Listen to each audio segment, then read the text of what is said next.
Hello to my S4 National 5 English class. This is the video that I said I was going to share with you that would help you write the introduction to your National 5 Folio essay, which is due on the 18th of December. So I said that if you did a little bit each week, for example, this week, write your introduction, then you will be more than ready to hand in a good first draft on the 18th of December. If you're not in my class and you're using this for help, I think it will still help you, but I might make some specific references to my class and some of the things that we've been talking about in my class. So apologies for that, but it is primarily for those guys. So folio writing introductions. How do we write a good introduction? Well, let's take a step back first, okay? You need to have an idea. Now, everybody in my S4 class has told me a topic that they are thinking about writing or they have started work on. So that's fantastic. If you don't have one though, then think about something that you are personally interested in, because you're going to spend several weeks writing about this. So maybe even several months. So you don't want to pick something that's going to bore you really quickly. So think about something you really like, and then can you turn that into a persuasive or argumentative topic? I've got a couple of boys in my class that really like cars, and they kind of thought, well, how can I turn this into a topic for an essay? And lo and behold, we've managed to get them writing about two different brands of cars, arguing the pros and cons and why one is superior to the other. And it's something they're interested in. So they're going to write better essays. If you're not really sure, then obviously you can Google it. If you look for discursive and persuasive essay ideas, you'll find lists of hundreds of them. Some of them have been used maybe too many times, but some of them will be new and interesting, and it's not a bad starting point. Now, there are a couple of things I need to mention first, and that is what I can and can't do for you as per the SQA rules. So I can have an initial discussion with you about your topic, your theme, your genre, and that can lead you towards a plan.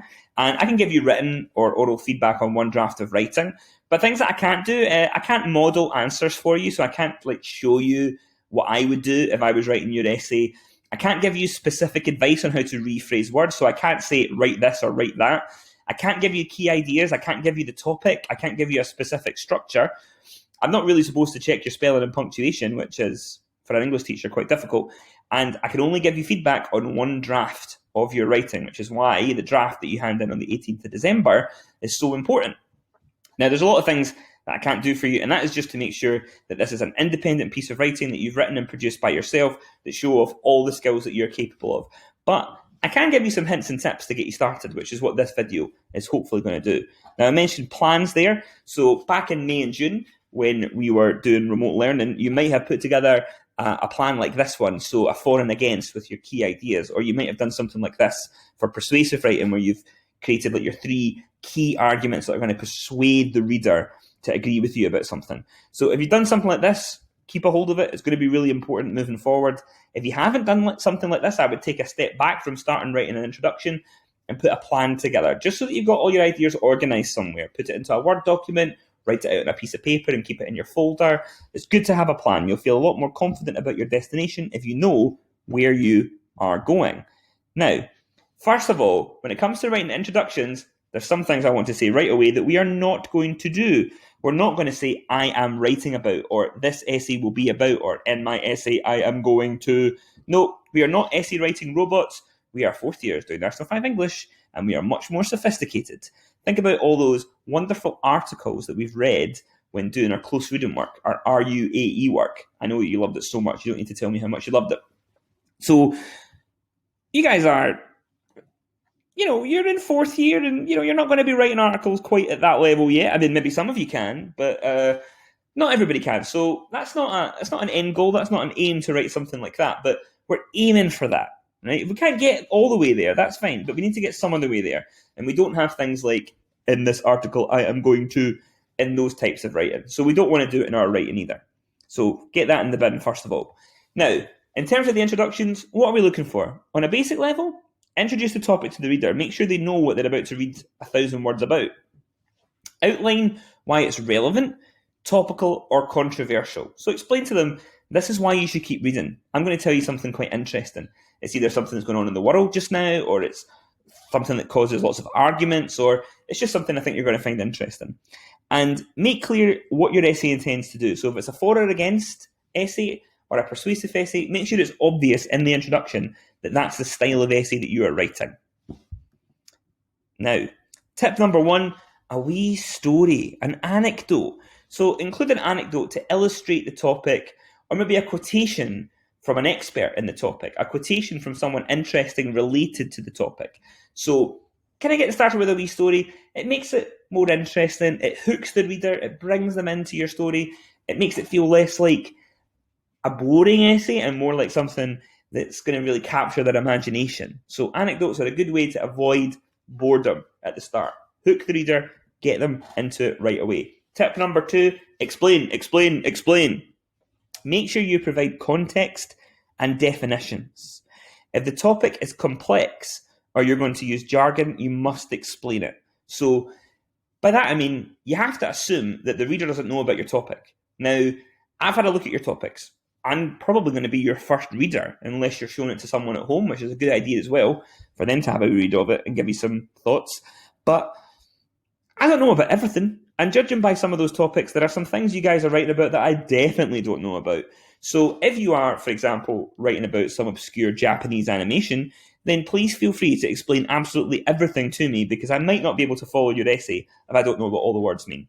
However, if you're going to write about trees, then you can rest assured I know what a tree is. I've sat under a tree. Once upon a time, I even climbed one, okay? So you don't need to explain everything, but explain the things that you think the average reader won't know about, okay? So random Japanese cartoons, tell me everything I need to know. Trees, you're good. I know what a tree is. Tip number 3, linking it all together. Think back to the evaluation questions we do when we do close reading.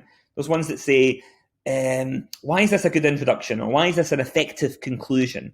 And remember, it's always about a link in some way, something that's mentioned at the start coming back at the end, or something at the end that's mentioned a few times in the article. So can you plant something in the introduction that you're going to come back to in the conclusion? For example, if you have a wee anecdote, tip number 1, can you come back to that anecdote at the end? Can you leave something out of the anecdote in the introduction so that you can bring it back at the end and create a nice cohesive whole, a nice essay that just kind of all hangs together really well?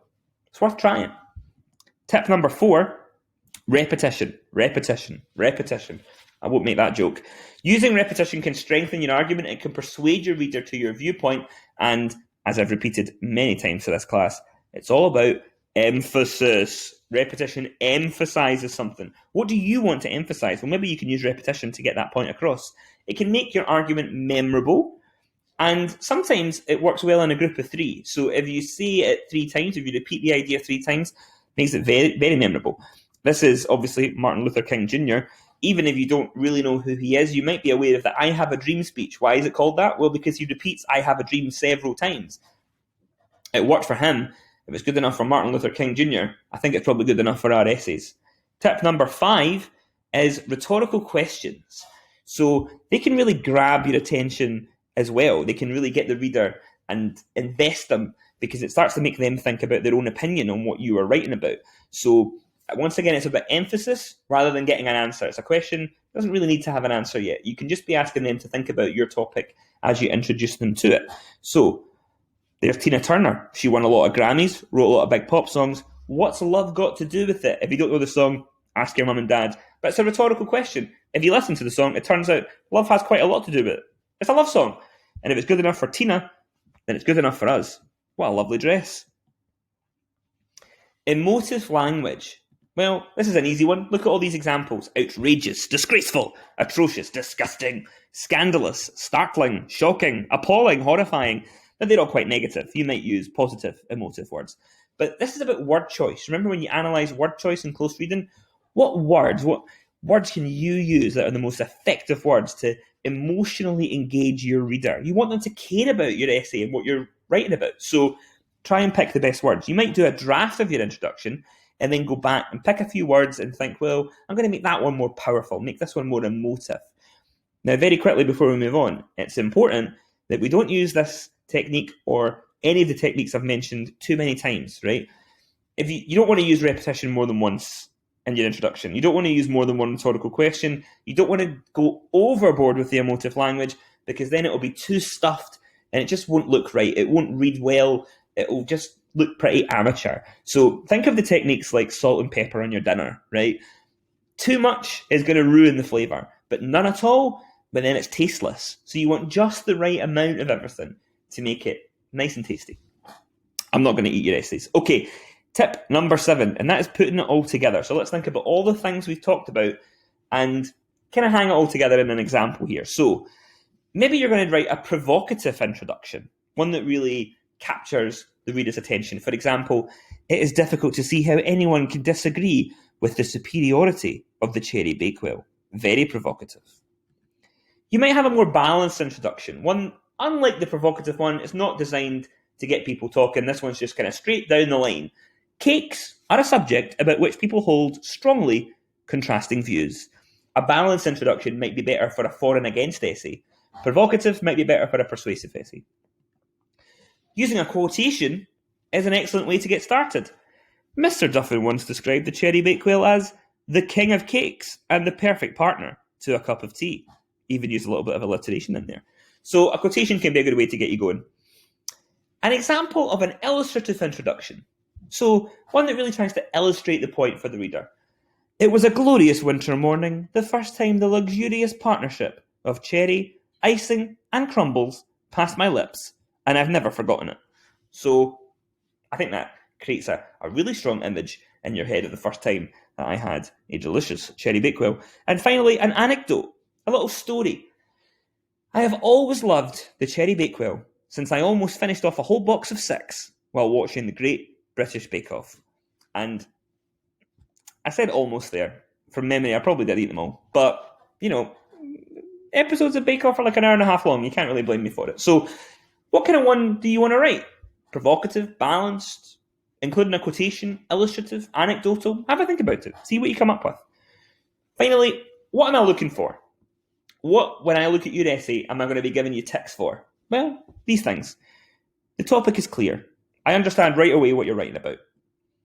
You've explained why it's something worth reading about. You convinced me in the intro that this is important.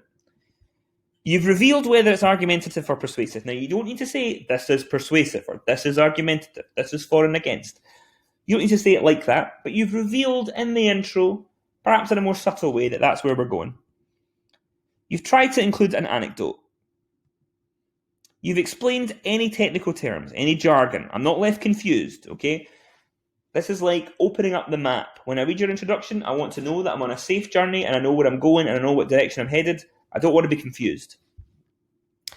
You've used a technique. Repetition, rhetorical question, emotive language. All 3, great, but you don't want to overdo it. Remember, your introduction might only be 100 and 150 words, so you don't want to stuff it, but one of the 3 would be good. So, any questions?